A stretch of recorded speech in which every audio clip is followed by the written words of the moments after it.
po. Andiyan na naman yung aming kapitbahay na mahangin. Ay, bibili na naman yun. Aling Bebang, pagbili! Ano ha? Meron ka ba dyang ketchup sa bote? Ayoko kasi na sashi. Ketchup po na nasa bote? Oo, yung nasa bote.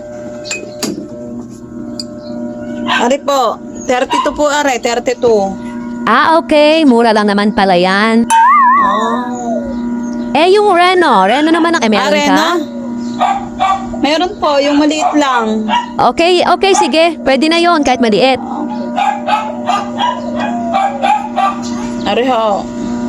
35 ho are, 35. Gustuhin ko man na malaki ang bilhin ko wala ka naman na malaki. Kaya maliit na lang para may benta ka naman. Ano pa ha? May bibilin pa ho kaya? Tomato sauce. Tomato sauce baro dahil may ketchup na ako. Meron ng Reno. Kaya tomato sauce, meron ka ba? Tomato sauce ha? Ari ho, tomato.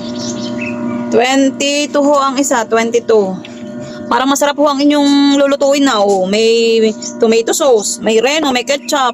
Ay, masarap ang inyong ulam siguro. Ano ha? Ay, oo naman, Aling Bebang. Parang bago ka naman ang bago sa ulam namin. Hindi naman kasi kami nag-ulam ng isda na ginagalis ako.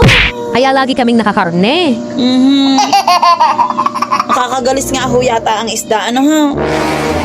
Ako naman ho ay hindi ginagalis. Palagi hong isda ang aming ulam. Hindi kasi pwede sa maganda kong balat ng isda. Nangangati ako. O siya, sige ho. Wala na ho. Ari na laang. Wala na, yan na lang. O sige ho. Kukumputing ko lang ho ha. Ang ketchup ho ay 32. Pagkatapos ho, itong tomato sauce ay 22. Tapos ari hong Reno, 35 ho. Ayan, bali ho 89 pesos. Ah, okay. Ito na ang bayad ko. Ito ho ang bayad.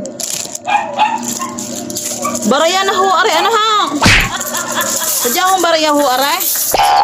Ay, oo, bariyan na lang yan. Kasi ayoko na mabigat sa aking wallet. Napakabigat yan sa Mabigat pala bag. sa inyong bulsa, are. Oo nga naman, mabigat nga naman are sa bulsa. Bibilangin ko lang ho, ha? Ayan, okay na ho. Bali ho, 89 na ho to ho, are. Ayan, tamang-tama ho, saktong-sakto lang ang inyong ibinayad. Ano ha? Ah, okay. Maluwa na ngayon ang bag ko. Puro dilibuhin kasi ang laman ng bag ko. Di nga alis ang bigat. Sige ho.